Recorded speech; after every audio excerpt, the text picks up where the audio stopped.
My idea of a library is it's both a sort of a refuge. Uh-huh. It's just, you know, a safe, wonderful place with lots of leather, pools of light or something like that. And at the same time, it's a dangerous place intellectually, where you can find you don't know what. And some of the really pleasure of danger in a library for me is in the stacks.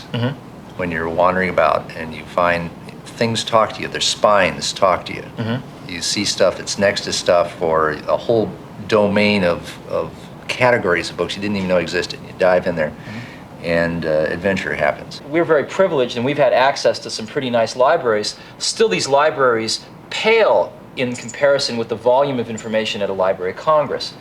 So I think what's going to happen is, rather than, we're not going to tear down our libraries, but we shouldn't be building too many more. And we should be augmenting the libraries we have with links to the Library of Congress. Then, to put the entire Library of Congress in even the smallest town, all we have to do is run a network spigot into that town and hook it up to the computers, and we will have the entire Library of Congress at our fingertips. Information stored in electronic form will actually be fairly permanent and will be fairly easy to transmit from generation to generation. I think the Library of Congress is in a unique position to lead this charge, to rally the efforts, the resources, the leadership necessary to lead us into this new digital age of information. I remember the video game phenomenon, probably all of you do too.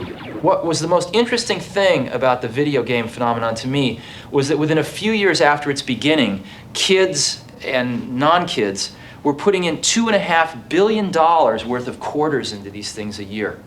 You can look at these things as games and dismiss them, or you can look at them as very simple simulated learning environments. So, as an example, in a simple Pong game, the game is constantly telling you how well you're doing by how well you score. And so the more you learn the underlying principles, the better you score. So the underlying principles in the case of most of these games were fairly simple, but carry the concept much further. Imagine if the underlying principles are a sophisticated macroeconomic model of how France might have functioned in the time of Louis XIV. This type of simulation then becomes a little less trivial than the video game, and yet the principles are still the same. And you can imagine what it will be like if we could use the historical material in the Library of Congress coupled with the interactive computer technology that we're developing to do these things. These simulations will become what most of our students are learning from.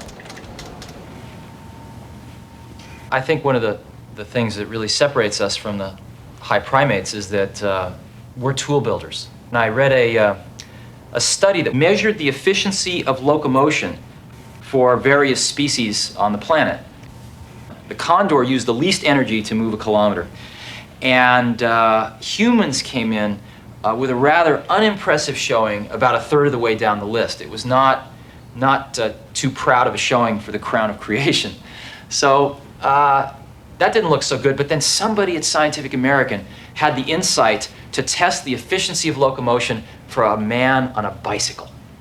And a man on a bicycle, or a human on a bicycle, blew the condor away, completely off the top of the charts. And that's what a computer is to me. What a computer is to me is, it's the most remarkable tool that we've ever come up with. And it's the equivalent of a bicycle for our minds.